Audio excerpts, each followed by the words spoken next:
전하면서 이 사도행전을 받아봤던 수신자, 첫 번째 독자였죠. 데오빌로가 어떤 사람인지 잠시 말씀을 드렸습니다. 그리고 누가라는 사람이 사도행전을 처음 시작하면서 그가 앞에 기록했던 누가복음의 이야기, 핵심되는 부분들을 사도행전 첫 장 첫 부분에 기록해 놓았습니다. 그 이야기는 예수님의 사역의 핵심이었습니다. 그것은 하나님의 나라였죠. 제가 거기까지 오늘 말씀을 전했고, 오늘은 본문으로서 사도행전이 아닌 누가복음을 읽었습니다. 혹 여러분 가운데 의아하게 생각하실 분들이 계실 거예요. 왜 사도행전 강의를 하면서 누가복음을 읽었을까? 그 이유는 이렇습니다. 오늘 본문은요, 누가복음의 서문입니다. 서문. 이 서문 안에는 누가복음을 쓰는 저자의 이름과 또 누가복음을 받아보는 수신자와 또 누가복음을 쓰는 목적이 다 기록되어 있습니다. 그런데 여러분, 제가 지난주 이런 말씀드렸죠. 누가복음과 사도행전은 원래 한 권이었다고, 그죠? 그런데 분량 때문에, 장르 때문에 성경을 편성하는 오래전 사람들이 나눴을 뿐 원래는 한 책이라고 말씀드렸어요. 자, 그렇게 본다면 누가복음 1장 1절과 4절에 기록되어 있는 이 서문은 결국 누가복음뿐만이 아니라 사도행전의 서문도 됩니다. 그래서 오늘 본문을 잘 이해해야지 사도행전을 좀 더 깊이 이해할 수가 있습니다. 오늘 본문을 보면 누가는 누가복음을 데오빌로라는 사람에게 쓴다고 이야기합니다. 그리고 또 사도행전 1장 1절에서도 누가는 사도행전을 데오빌로라고 하는 사람에게 쓴다고 합니다. 그러니까 동일한 수신자죠. 데오빌로, 이름의 뜻은 하나님께 사랑을 입은 자 또는 하나님을 사랑하는 자라는 뜻입니다. 예수님의 12제자가 다 순교한 다음에 이 땅에서 사라졌어요. 예수님의 제자들 이후에 이 땅에 있었던 교회들의 최고 지도자들을 교부라고 이야기합니다. 교부. 그러니까 12사도 다음에 나타난 지도자들을 교부라고 이야기해요. 그 교부 중에 오리겐이라는 교부가 있습니다. 그 오리겐이라는 교부가 말하기를 누가는 누가복음과 사도행전을 데오빌로라고 하는 특정한 사람에게 써서 보낸 것이 아니라 하나님을 사랑하는 모든 사람들을 대상으로 누가복음과 사도행전을 썼다라고 이야기합니다. 오리겐은 데오빌로라고 하는 이 이름을 지나치게 풍유적으로 해석을 한 거예요. 틀립니다. 누가는 하나님을 사랑하는 불특정 다수를 향해서 누가복음과 사도행전을 쓴 것이 아니라 특정 인물 데오빌로를 위해서 쓴 겁니다. 왜냐하면 이 데오빌로라는 이름은요, 기원전 3세기 헬라 사람들이나 로마 사람들이 즐겨 지어서 불렀던 이름이기 때문입니다. 더욱이 누가는 이 데오빌로를 가리켜서 가카라고 이야기하잖아요. 가카. 사람들의 직분과 신분에 맞게끔 가카라고 불렀다. 그 말은 이 데오빌로는 어떤 가상적인 인물이 아니라, 만들어낸 인물이 아니라 실존 인물이다라는 것을 보여줍니다. 만약에 만들어낸 이름이라면 굳이 거기다가 뭐하러 이 가카라는 경칭을 붙이겠습니까? 누가는 누가복음과 사도행전을 쓰면서 염두했던 수신자 데오빌로, 그는 가상적 인물이 아니라 실제 역사했던 실존 인물이었습니다. 자, 그러면 여러분, 누가는 왜 누가복음을 쓰는 것입니까? 오늘 본문 4절에서 자신이 누가복음과 사도행전에서 쓰고자 했던 내용을 가리켜 이 데오빌로가 이미 알고 있었던 것을 더 확실히 알도록 해주기 위해서다라고 이야기하고 있습니다. 여기 말씀 4절 보시면요, 알고 있는 바라는 표현이 있죠. 알고 있는 바. 이 바가 무슨 말입니까? 헬라어로 우리가 잘 아는 로고스라는 말입니다. 로고스. 말씀 그런 뜻이죠. 로고스. 이 바를 로고스라고 썼습니다. 누가는 누가복음과 사도행전에서 이 로고스를 인간을 구원하시는 하나님의 구원 계획이나 또는 예수님에 관해서 설명할 때 이 로고스라는 단어를 썼습니다. 누가복음과 사도행전에 그런 증거들이 너무나 많아요. 하나만 좀 말씀드리자면 누가복음 7장 17절 말씀입니다. 예수께 대한 이 소문이 온 유대와 사방에 두루 퍼지니라. 여기 예수께 대한 소문이라는 단어가 나옵니다. 소문에 해당되는 헬라어 원문은요 로고스입니다. 로고스. 여기 1장 4절에 알고 있는 바가 로고스듯이 예수에 대한 소문이 로고스입니다. 자, 그러니까는 누가복음과 사도행전에서 쓰려고 했던 내용은요 이미 데오빌로가 잘 알고 있는 그 예수님에 대해서 더 정확히 쓰려고 했던 것이죠. 자, 그런데 누가가 이런 목적으로, 즉 데오빌로에게 그가 알고 있었던 예수님을 더 정확하게 확실하게 알려주기 위해서 누가복음을 쓰려고 하는데 문제가 있는 겁니다. 그 뭐냐면 이미 예수님에 관한 많은 이야기들과 문서들이 존재하고 있는 거예요. 여기 오늘 본문 1절과 2절 말씀 보십시오.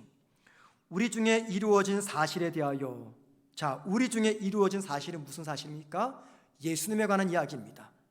처음부터 목격자와 말씀에 일꾼된 자들이 전하여 준 그대로 내력을 저술하려고. 여기 내력은 이야기입니다. 이야기. 붓을 든 사람이 많은지라. 이 말이 무슨 말입니까?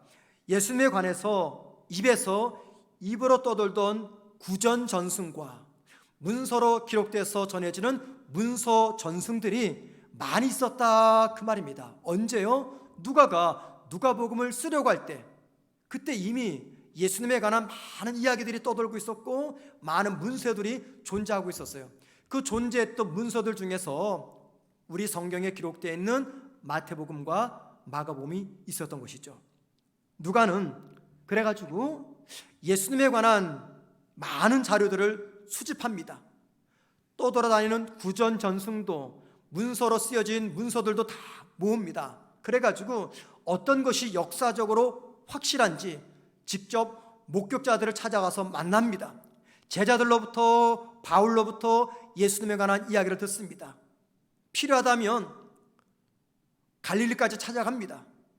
많은 자료들을 모아가지고 하나하나 역사적으로 사실인가를 점검하며 분석하면서, 그래서 마침내 가장 확실한 것을 모읍니다.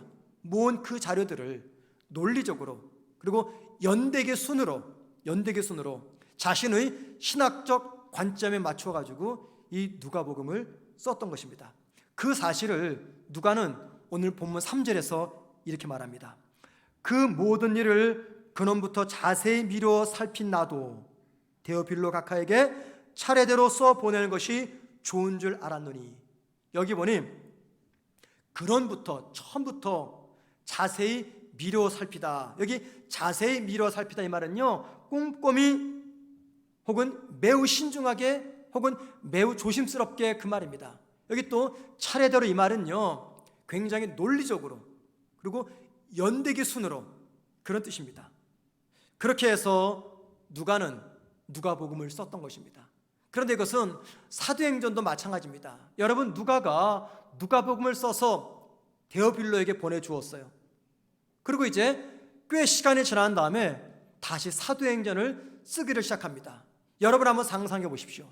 누가가 누가복음에 이어서 사도행전을 쓸 때 어떤 희생을 감당했을까요? 사도행전은 모두 28장까지 되어 있죠. 누가가 1장부터 15장까지는요 경험하지 못한 사건들입니다. 16장부터 28장까지 누가가 직접 경험한 사건이지 16장 이전 15장까지는요 누가가 경험하지 않은 사건들이에요. 그래서 누가는 구전으로 떠돌고 문서로 돌아다니는 많은 자료들을 역시 다 수집합니다. 그래가지고 그 모은 그 기록물에 기록된 사건들이 역사적 사건인가를 목격자들을 찾아가면서 확인합니다. 어쩌면 초대교회 7 집사였던 빌립을 찾아갔을 거예요. 찾아가서 스테반 집사의 순교 이야기를 다 들었을 것입니다.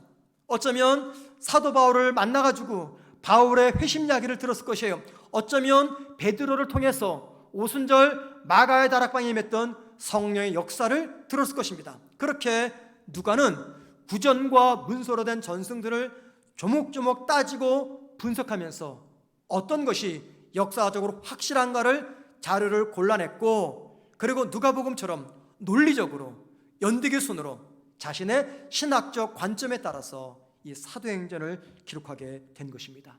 여러분, 이게 어떻게 가능했을까요? 가능한 이유는 누가의 직업이 의사였기 때문입니다. 그러니까는 누가가 아니면 이 사도행전을 기록할 만한 사람이 없어요. 여러분, 의사는요, 일반인에 달라 특징이 있죠. 굉장히 냉철합니다. 꼼꼼합니다. 신중합니다. 분석력이 뛰어납니다. 그리고 굉장히 정밀합니다. 그런 것들이 요구되는 직업이 의사입니다. 누가는 이 의사라는 직업의 특성을 살려서 많은 자료들을 모아가지고 굉장히 꼼꼼하게, 냉철하게, 정밀하게, 분석적으로 따지고 분석해서 역사적으로 확실한 사건들을 모아가지고 거기에다가 구원사라고 하는, 구원사가 뭡니까? 왜 구원이 유대인에서 시작돼가지고 이방인까지 이르게 되는가? 이 구원사라고 하는 신학적 관점에 따라서 이 사도행전을 기록한 것입니다.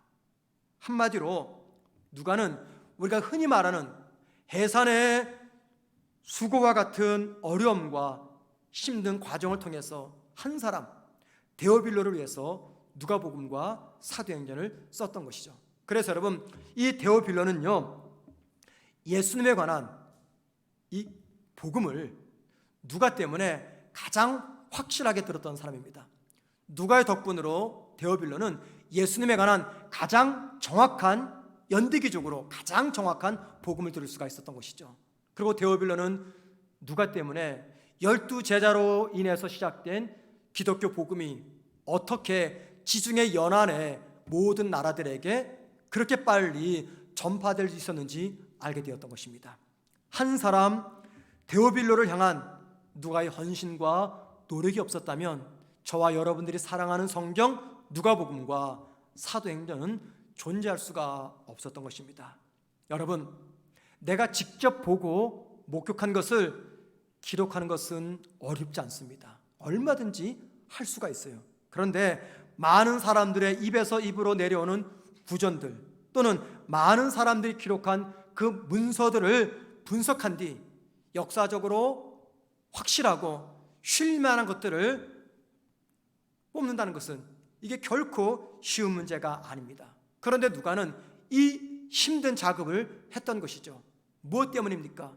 누가가 무엇 때문에 이 해산의 수고와 같은 이 힘든 일을 감당했던 것입니까? 여러분, 본문 4절 말씀을 보시기 바랍니다. 이는 각하가 알고 있는 바를 더 확실하게 하려 함이로다. 한 가지 이유 때문입니다. 데오빌로가 알고 있는 사실, 데오빌로가 믿고 있는 그 사실을 더 확실하고 분명하게 해서 이 데오빌로의 믿음을 견고하게 세워주기 위해서 누가는 해산의 수고를 거쳐가지고 누가복음과 사도행전을 기록한 것입니다. 여러분, 데오빌로가 알고 있고 데오빌로가 믿고 있던 것이 무엇입니까? 하나님이 죄인을 구원하기 위해서 예수님을 구주가 되게 하신 내용입니다. 예수님을 구주가 되게 하신 내용, 그것을 데오빌로는 알고 있었고 믿고 있었습니다. 우린 이걸 뭐라고 말합니까? 진리라고 이야기합니다. 진리. 그러니까 누가는 데오빌로가 진리이신 예수님을 더 확실히 알고 더 정확히 믿고, 그래서 온전하고 성숙한 그리스도인으로 세우기 위해서 해산의 수고를 거쳐가지고 누가복음과 사도행전을 썼던 것입니다. 여러분, 누가는 말입니다, 데오빌로라고 하는 그 한 사람을 위해서 인간을 구원하시는 예수님의 십자가의 죽음이 역사적 사건임을 밝혀낸 뛰어난 교회의 역사가입니다. 누가는요, 데오빌로 한 사람을 위해서 인간을 구원하시는 하나님의 그 구원 계획 속에 유대인뿐만이 아니라 땅끝이라고 말하는 이방인까지도 포함되어 있음을 알린 신학자였습니다. 누가는 데오빌로 한 사람이 복음의 진리 안에서 바르게 세워지기를 바랬던 목회자였습니다. 그리고 데오빌로 한 사람을 위한 누가의 이 마음을 담아서 기록한 책이 다름 아닌 누가복음과 사도행전입니다. 그래서 저는 이 누가복음과 사도행전을 가르쳐 이렇게 말할 수 있다고 생각을 합니다. 이건 어디까지나 인간 저자 누가의 입장입니다. 한 영혼을 끔찍히 사랑했던 전도자이자 교회 역사가이자 목회자이자 신학자였던 누가의 사랑의 고백서, 한 사람 데오빌로를 향한 누가의 사모곡, 이렇게 저는 누가복음과 사도행전을 표현할 수 있다고 생각을 합니다. 여러분, 하나뿐일 때 하나라는 숫자는 대단히 의미가 있습니다. 그런데 많은 다수가 있을 때 하나의 숫자 의미는 별로 중요하지 않습니다. 예를 들면 한 교회 전체 성도들을 다 통틀어 5명 혹은 10명이 될 때 그 중에 한 명의 성도가 지닌 그 중요도는요, 아무리 이야기해도 지나치지 않습니다. 그런데 성도가 1000명, 2000명, 5000명, 10,000명이 될 때는요, 한 명의 성도는 산술적으로 볼 때 중요하지 않고 얼마든지 무시될 수 있는 숫자입니다. 그래서 우리는 종종 한 사람 또는 하나의 중요성을 간과합니다. 그런데 여러분, 다음의 이 역사적 기록은요, 한 사람이 얼마나 중요한가를 알려줍니다. 예를 들면 1649년 영국의 왕 찰스 1세는요 의회에서 단 한 표 때문에 처형을 당하게 됩니다. 1776년 미국은 단 한 표 때문에 독일어가 아닌 영어를 국어로 선택하게 됩니다. 1839년 마커스 볼턴은요 단 한 표 때문에 미국의 매사추세츠 주의 주지사로 당선이 됩니다. 1923년 독일의 히틀러는요 단 한 표 때문에 세계 역사를 바꿔놓는 나치당을 장악하게 됩니다. 이처럼 하나 또는 한 사람은요 결코 무시할 수 없는 소중한 숫자입니다. 왜 그렇습니까? 모든 것들은요 하나에서부터 출발되기 때문입니다. 한 사람으로부터 모든 것들은 출발이 돼요. 그래서 하나가 없으면 둘이 없습니다. 하나가 없으면 열이 없고요, 하나가 없으면 백이 없고, 하나가 없으면 만이 없습니다. 모든 것들의 출발은 한 사람입니다. 그래서 누가복음 15장 말씀 보면은 이 한 사람 또는 하나가 하나님에게도 대단히 중요함을 말씀합니다. 누가복음 15장에는요 여러 가지 비유가 있습니다. 잃어버린 한 마리 양, 잃어버린 한 드라크마, 잃어버렸다가 도로 찾은 한 아들, 한 사람 하나를 강조합니다. 하나님에게 한 사람 하나가 그만큼 소중하다는 것입니다. 그래서 우리 주님은 한 사람 하나를 소중히 여기는 그 마음의 결론으로서 누가복음 15장 7절에서 이렇게 말합니다. 내가 너희에게 이르노니 이와 같이 죄인 한 사람이 회개하면 하늘에서는 회개할 것 없는 의인 99으로 말미암아 기뻐하는 것보다 더하리라. 한 사람, 죄인 한 사람을 바라보시는 하나님의 마음을 보여줍니다. 사도 바울 역시 한 사람이 얼마나 소중했던지 그의 제자 디모데에게 이렇게 알려줍니다. 디모데후서 2장 2절입니다. 또 내가 많은 증인 앞에서 내게 들은 말을, 여기 보세요. 처음에 나오는 내가는 디모데입니다. 바울의 제자. 두 번째 나오는 내게는요 바울입니다. 계속 보세요. 충성된 사람들에게 부탁하라. 그들이 또 다른 사람들을 가르칠 수 있으리라.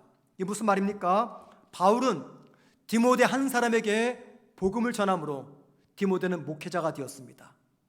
바울의 헌신과 열심을 통해서 목회자가 되었던 디모데는 자신에게 복음을 전해준 바울을 기억하면서 다른 누군가 한 사람에게 똑같은 심정으로 복음을 전했습니다.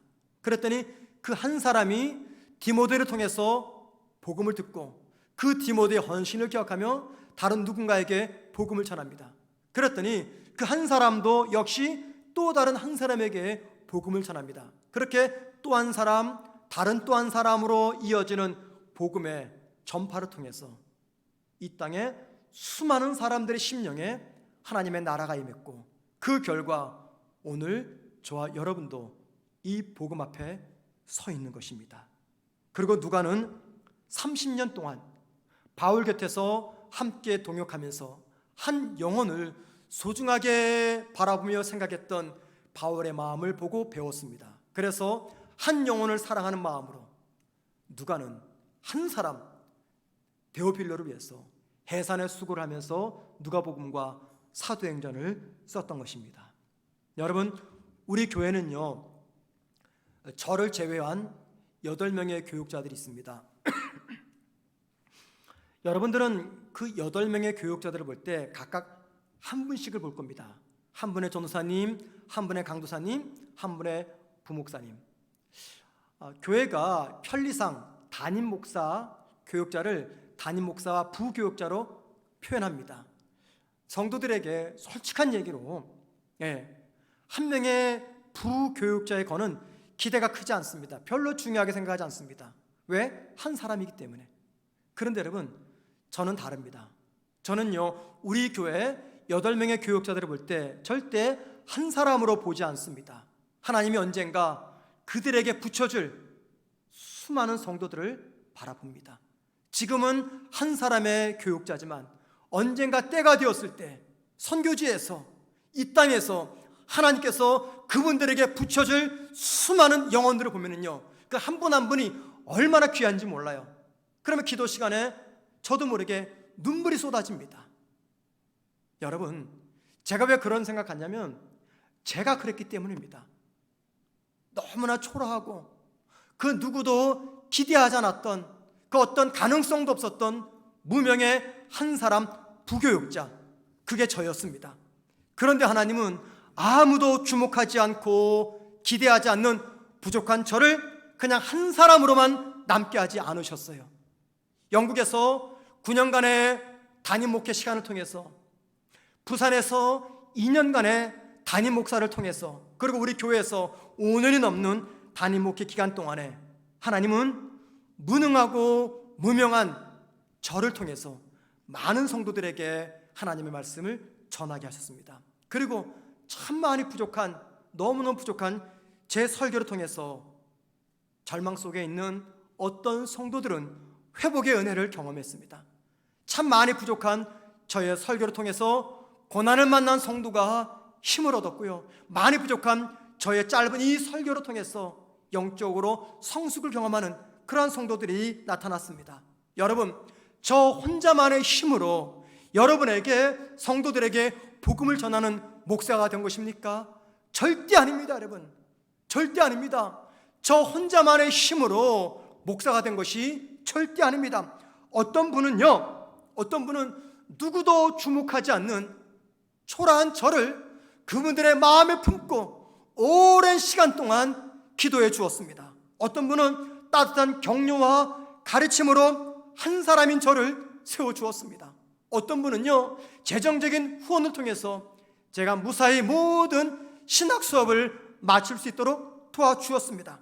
많은 분들이 부족하고 초라하고 무엇 하나 기대할 거 없는 그러한 저 한 사람을 위해서 헌신하고 수고하는 사랑을 통해 저는 마침내 많은 사람들에게 복음을 전하는 설교자가 될 수가 있었던 것입니다.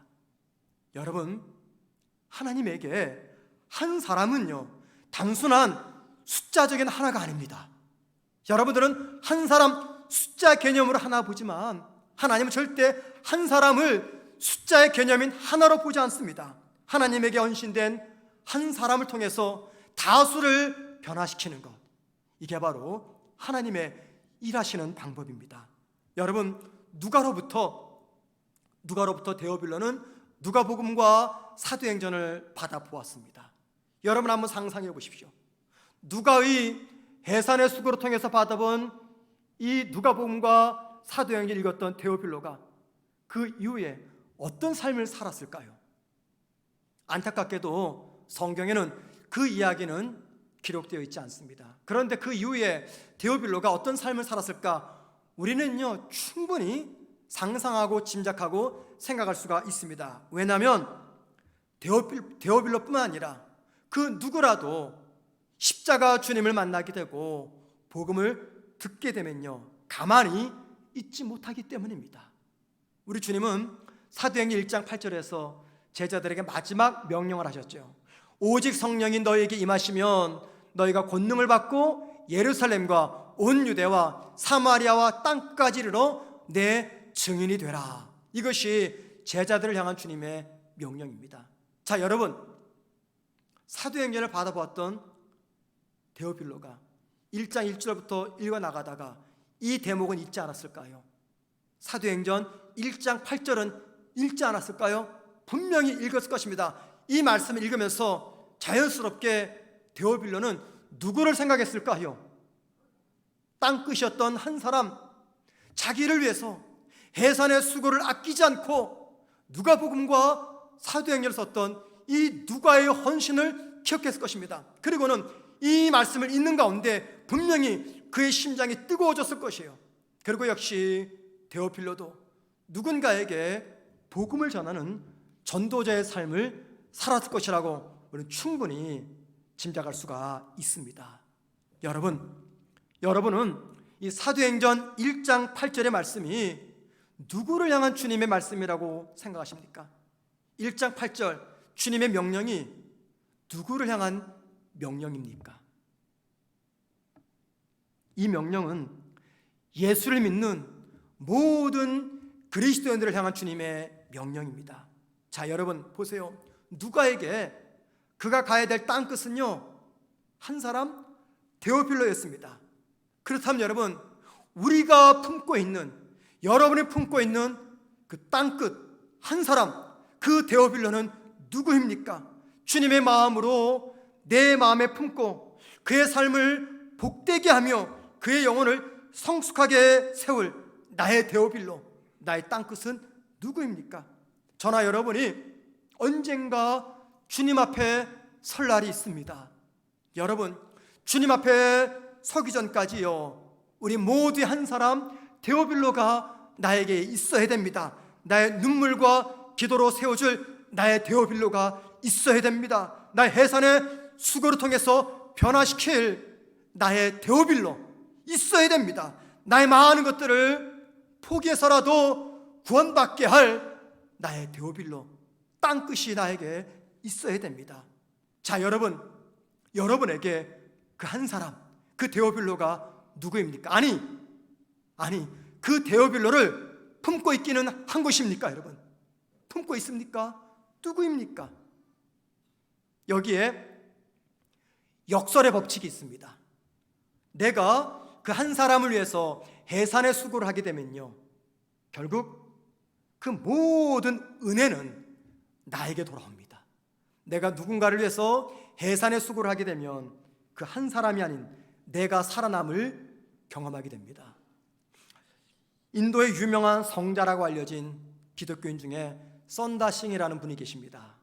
썬다싱, 그분의 사명은요, 히말라야 산맥을 넘어서 불교 마을이었던, 나라였던 티벳 사람들에게 복음을 전하는 것이었어요. 그의 나이 30살이 되던 1919년 썬다싱은 10번째 히말라야 산맥을 넘어 티벳에 가서 복음을 전하기 위해서 히말라야 산맥을 넘어갑니다. 자, 히말라야 산맥을 넘어가면서 랑키트라는 쪽을 향해서 걸어가는데 한 동반자를 만납니다. 이 사람은 티벳 사람입니다. 함께 이제 히말라야 산맥을 넘어갑니다. 그들은 앞을 분간할 수 없는 휘몰아치는 눈보라를 뚫고 갑니다. 발이 푹푹 빠지는 눈길을 지나갑니다.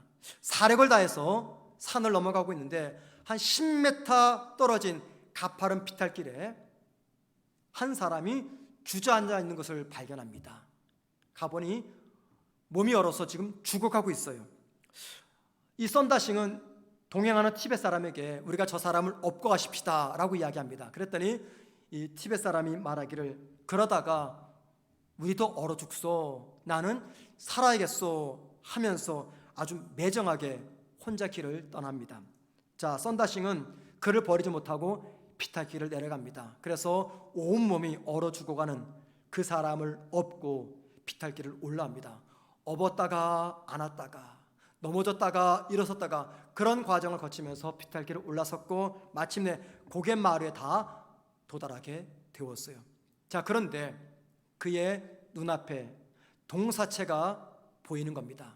가만히 가보니 몇 시간 전에 혼자 살겠다고 길을 먼저 떠났던 그 사람이었어요. 얼어 죽어 있었습니다. 얼어 죽었어요. 이 한 사람이 혼자만 살겠다고 앞서갔는데 혼자만의 체온으로 극한 추위를 견디지 못하고 그만 얼어 죽고 만 것입니다. 그런데 썬다신과 그의 등에 업힌 한 사람, 두 사람의 몸에서 나오는 그 열기 때문에 두 사람의 체온은 내려가지 않고 추위를 뚫고 살아남을 수가 있었던 겁니다. 여러분, 썬다싱이 살리기 위해서 자신의 등에 업고 산을 넘어갔던 그 한 사람 때문에 결국은 그 사람이 아니라 썬다싱이 살아남을 수가 있었던 것입니다. 여러분, 한 사람을 위해서 해산에 수고를 하는 분이라면 이 썬다싱과 같은 그런 경험을 수시로 하게 될 것입니다.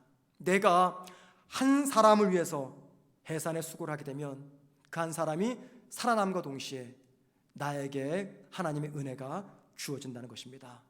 솔직히 누군가의 영혼을 섬기는 주일학교 교사, 셀장은요 참 힘이 듭니다. 그래서 교회에서 신년초나 연말이 돼서 교사로 좀 지원하라면 잘 안 합니다. 안 해요. 또 셀장으로 좀 헌신하시라고 부탁을 드려도 안 합니다. 왜냐하면 내가 셀원이 되어서 내가 셀장의 섬김을 받는 게 좋지, 내가 셀장이 되어서 누군가를 섬기는 것은 굉장히 부담스럽기 때문입니다. 그래서 사실 이 셀장으로 섬기는 분들은요 정말 대단한 분들입니다. 여러분들, 우리 교회가 이렇게라도 건강한 신앙 공동체가 될 수 있는 것은 바로 이 무명의 셀장님들, 이분들 때문입니다.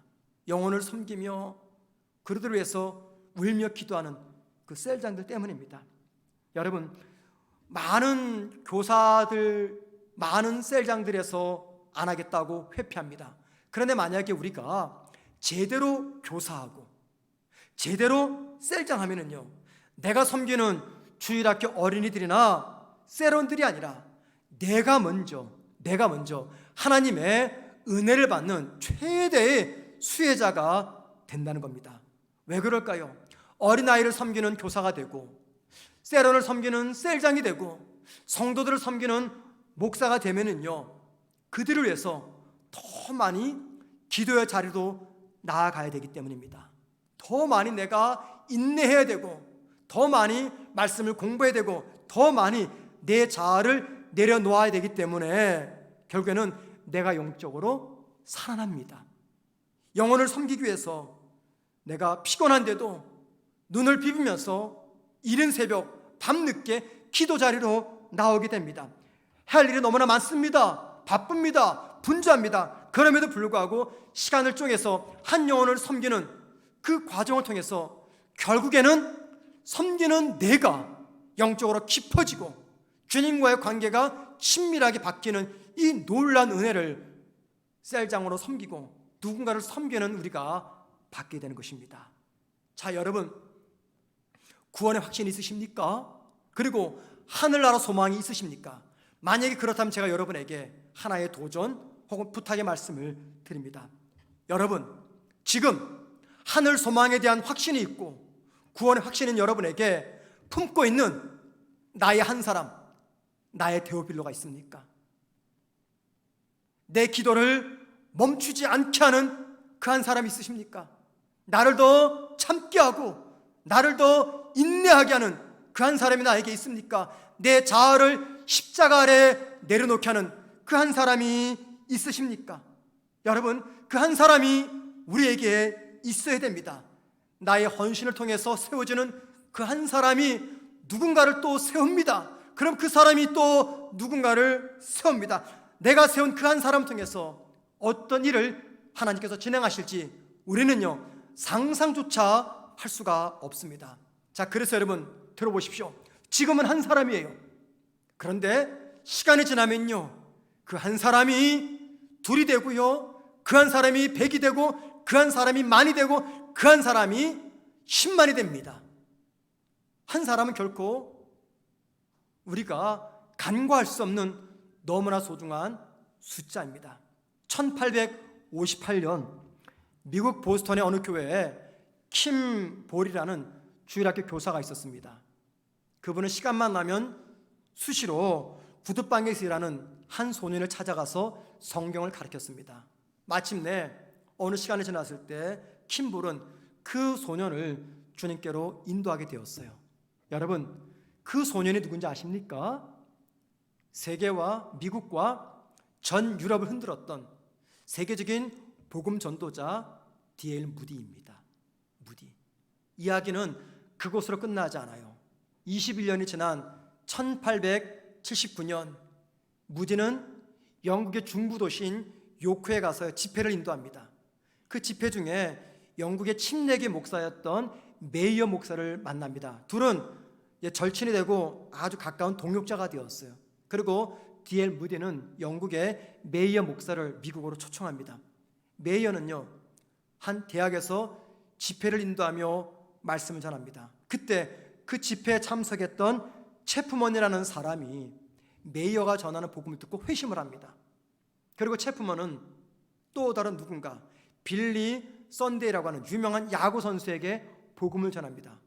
빌리 썬데이는 체프먼을 통해서 복음을 듣고 야구 선수 생활을 중단하고 복음 전도자가 됩니다. 빌리 썬데이가 살럿이라는 지방에서 3주간 집회를 인도합니다. 그런데 여러분, 3주간 집회를 인도했는데 단 한 사람, 12살 된 소년만이 결신하게 됩니다. 여러분, 그 12살 소년이 누군지 아십니까? 세계 인구 22억 명에게 복음을 전했던 빌리 그레함 목사입니다. 빌리 그레함 목사. 한 어린 소년 무디를 향한 킴볼의 해산의 수고가 세월이 흘러가지고요, 수많은 세계 사람들에게 복음을 전했던 빌리 그레함까지 이어집니다. 그리고 이야기는 그것으로 끝나지 않아요. 우리나라 1907년 평양 대부흥이 있었습니다. 기독교를 새롭게 만드는 획기적인 사건이었죠. 두 번째 사건은요, 1973년 여의도 집회입니다. 당시 100만 명이 여의도 집회에 참석했어요. 그때 설교자가 누군지 아십니까? 빌리 그레함이었습니다. 그때 수많은 젊은이들이 선교사로 헌신하고 목사로 헌신합니다. 한국교회가 새롭게 부흥하는데 도화선이 바로 1973년 여의도 집회였습니다. 여러분, 한 사람 무디를 향한 이 킴볼의 열정, 헌신, 그리고 해산의 수고가 없었다면요, 빌리 그레함도 없었을 것입니다. 그래서 여러분, 한 사람의 소중함은 결코 무시가 될 수가 없는 겁니다. 저는 지금 여러분 앞에 말씀을 전합니다. 매 주일마다 많은 성도들에게 복음을 전합니다. 여러분, 제가 주일학교 어린 시절 때 저를 가르쳤던 많은 교사들이 있었습니다. 그때 그분들이 오늘 제가 여러분에게 복음을 전하는 목사가 될 것이라고 상상이나 했을까요? 지금 여러분들이 예배 자리에 앉아 있습니다. 여러분 스스로가 교회 나온 분도 계시지만 대부분은 언젠가 누군가가 나에게 복음을 전해서 이곳까지 온 겁니다. 믿음으로 살아갈 때 내 삶에 힘든 위기의 순간이 찾아왔을 때 누군가는 나의 고난을 놓고 눈물로 기도했습니다. 누군가는 나를 위해서 해산의 수고를 했기 때문에 오늘 믿음의 자리에 있고 고난을 넘어 여기까지 와 있는 것입니다. 사랑하는 성도 여러분, 저와 여러분이 이곳에서 한 교회를 섬기는 목사가 되고 장로가 되고 권사가 되고 집사가 되고 교사가 되고 셀장이 되는 이 결과를 오래전 저와 여러분에게 복음을 전해줬던 우리의 스승, 우리의 교사들, 전도자들이 감히 상상이나 했겠습니까? 그런데 그분들의 그 수고, 한 사람을 향한 그분들의 집요한 사랑과 헌신과 열정이 있었기 때문에 오늘 저와 여러분이 이 자리에 있는 것입니다. 한 사람은요, 결코 무시될 수 없는 소중한 숫자입니다. 그 한 영혼이 주님의 손에 붙들리면 그 하나가 둘이 되고, 그 하나가 열이 되고, 그 하나가 백이 되고, 그 하나가 천이 되고, 그 하나가 만이 됩니다. 한 사람은 절대 무시할 수 없는 숫자입니다. 여러분의 심령 속에 품고 있는 땅끝 한 사람 데오빌로가 누구입니까? 아니, 그 한 사람이 있기는 한 것입니까? 우리 모두가 언젠가 주님 앞에 섰을 때 주님께 내놓을 나의 해산의 수고를 통해서 내가 낳은 영적인 자식, 그 데오빌로가 여러분의 심령 속에 있습니까? 훗날 주님 만날 때 주님, 바로 이 사람이 나의 땅끝, 나의 데오빌로였습니다, 말할 수 있는 한 사람이 있으십니까?